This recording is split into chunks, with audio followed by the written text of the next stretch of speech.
Hello, Gravitrons. I'm more gravity. Let's play chess.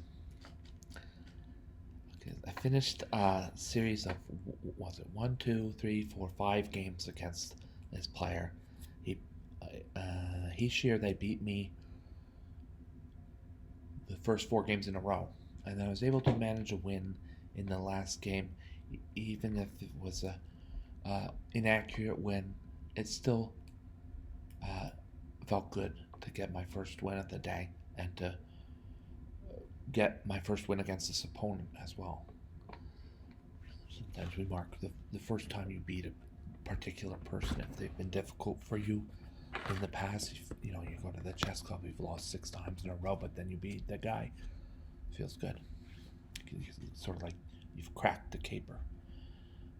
So yeah, the game was not accurate, and it took me 5 games to get to this win.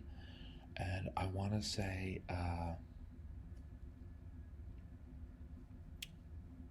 we'll review this game, but seeing that there were as many as 7 misses and 5 blunders, I will not be going over huge miscues at great length. I'm going to go through this game. We're just going to focus on the positive, see what kind of positive lessons I can draw from this game. So a little bit less chess heavy. There will be chess involved, of course, but uh, let's see. D4, C4, D5, B5. I like this. This is a strong way. Your opponent tries to close up the position in a D pawn opening, and you have the black pieces. B5 is your friend. So C takes B5, A6, and then just the timid but accurate pawn to E3. If there's a capture on B5, then White's prepared to capture on B5 with his light squared bishop.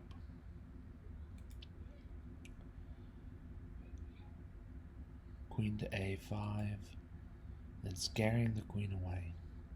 Bishop to D2 is strong. Queen back to B6. Now capturing on A6, mostly to liquidate. Right, this pawn, how long is he gonna stand up there? You know what? On second thought, yeah, liquid. It's good. It's good enough. We're not gonna go over too much in negative things. The recapture, and then I liquidated bishops. I was worried about black playing bishop takes f1, forcing king takes f1, and the king's off his rocker, so to speak. The king's been moved away from his initial square and cannot castle at any point in the future. Therefore, bishop takes a6, knight takes a6, queen a4, some kind of a blunder, so we're not going to go too far into it. It's a move that places pressure on a pin on the d7 pawn. I thought I could sort of use that, and just the queen is in general in a very mobile position, doing a lot of things at once. And queen to b2.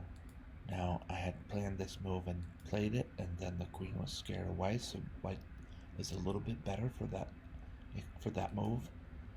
And after bishop takes f6, pawn takes f6, black has some moderately to, let's say, mildly to moderately badly doubled pawns. Doubled pawns aren't always so bad. These are mildly bad, maybe pushing moderately bad. Queen b3. Let's just welcome the trade of queens out of to move my queen off of the same file of the rook that was then supported, and I didn't want the move knight to b4 to discover an attack against wherever my queen was, a4. So noticing your opponent's threats. Here it's white to move, but were it not, say I played knight f3, then all of a sudden knight to b4 looks really scary for white. The attack on my queen, the attacker is protected. The knight coming to b4 cuts off all these moves laterally, so it's not like a attack so that as to improve your queen's position. No, it's not an attack so as to improve your opponent's queen's position. It's not that kind of attack. This is an attack like worry about it kind of attack. So I said nice and calm, queen b3. If we exchange queens on the b3 square, that's not so bad. White will be fine in that case. And black found a move kind of to say about this. I want to see if this move was one of only a few good moves. No. There were quite a few good moves available. Good, great, and best moves. There were quite a few good and great moves available to black here. Queen e5 was one of the good moves. Let's go back to... Actually, we can keep it in this mode, I suppose. Let's go back to this mode. So the queen comes into e5. You know, practically speaking, this is really strong. The queen's now in the vicinity, in the area of a number of these pawns that are kind of oddly laid out. She's threatening a1. That is a threat that must be met. And white doesn't have that many options against this. We would think of queen c3, and the first thing I notice is queen takes d5, loses a pawn to queen c3 immediately. And black might have even better.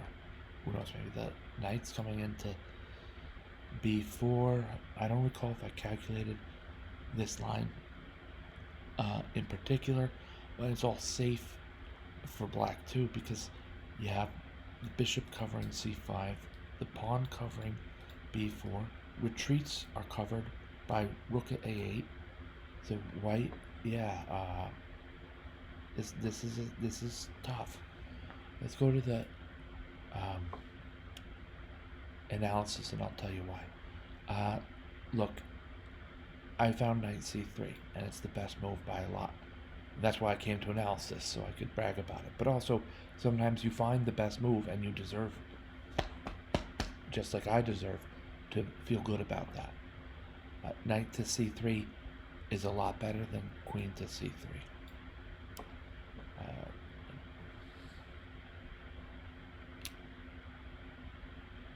Just how the tactics worked out. How long did I spend on this move?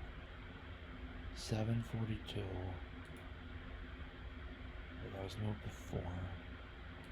But then 6:29. 25 seconds. 25 seconds is a relatively long amount of time to spend on any one move in a game in 10-minute per side plus 5-second per move.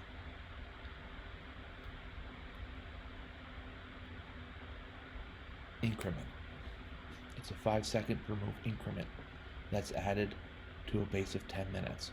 So spending almost half a minute on any one move is digging into the bank a little bit, as they say. So good that when I did that, I came up with the right move, and that was knight c3. Where it's not a fun move to make for white here. I mean, as much as it is the best move, it's fun, but this is not very comfortable. Black's queen is menacing. The knight at a6 is going to hot-foot it to b4 before you know it. A little bit of an unintended pun. And the rook on a8 is suddenly alive. Even better for black. The rook can move to b8 under the protection of the queen or the knight or both, and be hitting at white's queen. This is scary. There's a pawn that has... This pawn is a passed pawn, and by moving to c4, he can come closer to promotion while also opening up diagonal for black's bishop on f8 to move to b4 with a nasty pin. This is the I don't know what I did to get out of this, but it must have been the right moves because this is pretty darn near explosive. Black is ready to, come forward with a strong queenside attack.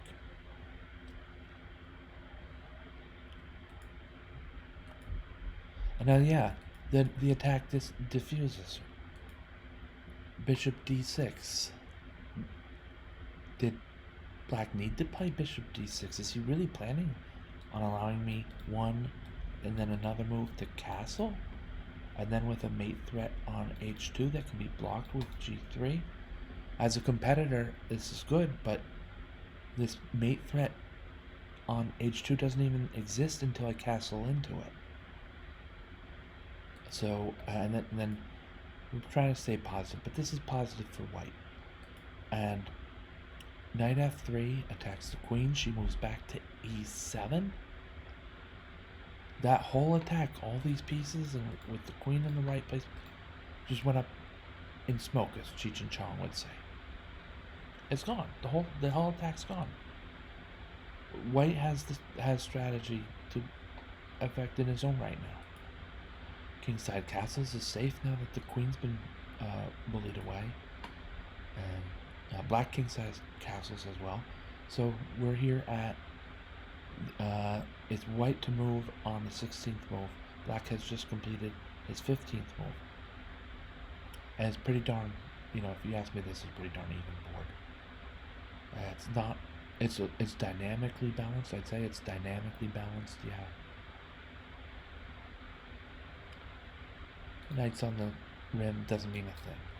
Go to b4. e4 might stabilize the center in a way favorable to white. But there's a lot of things that could happen. This is a position where there are a lot of good moves for white. I mean, look at the analysis here. a4, h4, queen c4, knight b5, rook a, b1.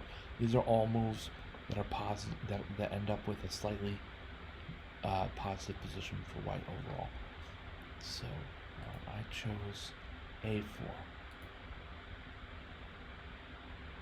That was just on the list, right? Didn't I say that? a4? That's okay. It's too... I don't want to go into it really. But a4. a4 is mostly for knight b5. But the knight on b5 is protected by a4. The pawn's protected by the rook at a1. And then think of something about to do on the king side or something. Just that you be there on the queen side, holding down the fort, and I'll grab a couple pawns in this knight, and we'll go checkmate our opponent's king. Knight to b4 is good. This is a strong move. I think this is a strong move. So some positivity, like I said, this is strong. When the computer doesn't like it, so what? This is a knight on an advanced outpost that is like protected to the hilt, my friends. Look at that extreme protection. You just throw on this rook from the f file if that's not enough. Did I just say that? And it's very, very strong outpost. So long term speaking, black's made a great move, and it's so tempting. Yeah, I played knight b5. I was tempted to, but I was tempted with knight a2, and then to trade knights because nothing else is. It's got to be a knight to go against that guy. Now my idea that I played was after knight b5. Things get complicated here with bishop e5. I'm moving the rook to a light square. Makes sense against the bishop. He's still safe against this knight. And so there's a blunder made, but soon enough, knight b1.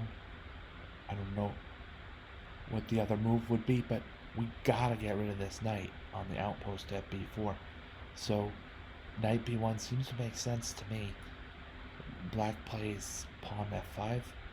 Okay, you gotta renew this mate threat that you were scared away from like a long time ago, but that's fine. And I'm gonna play knight d3 and carry on with the exchange of this powerful knight for a knight that was whatever, what was he on f4 or f3 maybe? Yeah, this knight on f3 is strong, but not, not the whole story. So we get rid of the knight by luring him off his outpost from b4. Capture on d3. Whew. And the pawn that we lose in the process, hey, that's fine. Get rid of that knight on b4, though. And we didn't even all so much lose that pawn as the queen regains it on f5 immediately thereafter. Queen to h4. The checkmate threat on h3. I would think maybe rook to h4 would be very strong. What the computer wants queen to b7. That's strong too. They have both the pawn on d5 and the knight on b5. Queen to b7 would have been tough to counteract, I guess. But the move queen h4 was played, and now I think we're about to run into some really, really, really inaccurate play. We've gone this far. We've gone this far without all that much inaccurate play. So here it comes, and I'm going to take a step back and just let the game play out unless I have something quite important to mention or talk about.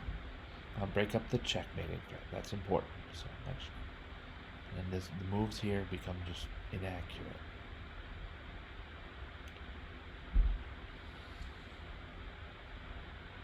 White's gonna threaten this checkmate. That's it. I mean, and all in all, the fates were twisted by the laying down of a single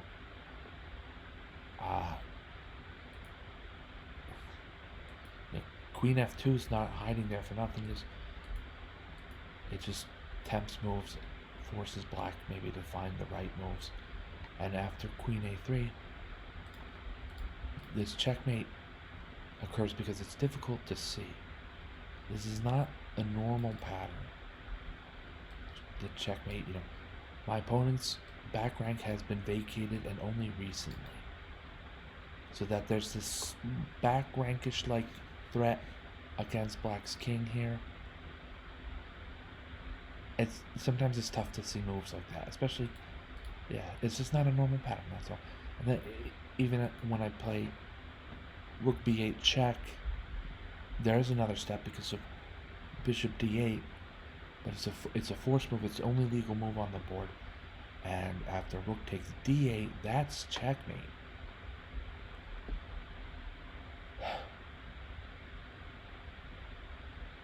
I have mixed feelings about the game. I won. I'm glad I won. This was the fifth game against this individual, and so I won my first win of the day, first win against this player. I thought he played strong games. Of course, he beat me 4 times in a row, and then this only to lose on the wings of a last-minute oversight. So my opponent has nothing to hang his, her, or they head about. And overall, it's good. It's a good thing. So, I think that's going to be it for this session, folks. On a Tuesday, and it's 4 p.m. And I might show up, like usual with me, I might show up again online later, and I might not. I know I'm kind of squirrely that way. Most days you can find me, though. That can be said. Yeah, I'll say a little bit about that. Most days you can find me online between about 12:30 and 9:30 Eastern time. New York time zone. I think we're in daylight time now. And daylight means more daylight at the end of the day. So whatever it is, I'm at the same time zone as New York City, and I broadcast about once, twice, or thrice a day, somewhere from like 12:30 p.m. and finishing before 10 p.m. It's not a strict schedule for me. I'm not at a point where I can. My life doesn't allow for that. Yeah, I mean, I guess I could try to make part of it stricter. I'm not sure. I'm not really at a point where I can allow for that. But yeah, and any day, any day of the week though, any day of the week, that's good. Monday, Tuesday, Wednesday, Thursday, Friday, 12:30. Monday, Tuesday, Wednesday, Thursday, Friday, 1 p.m. till about 10 p.m. But not all in one go, and all that. All right. So for all that, thank you for watching. Thank you, Gravitrons. I'm more gravity.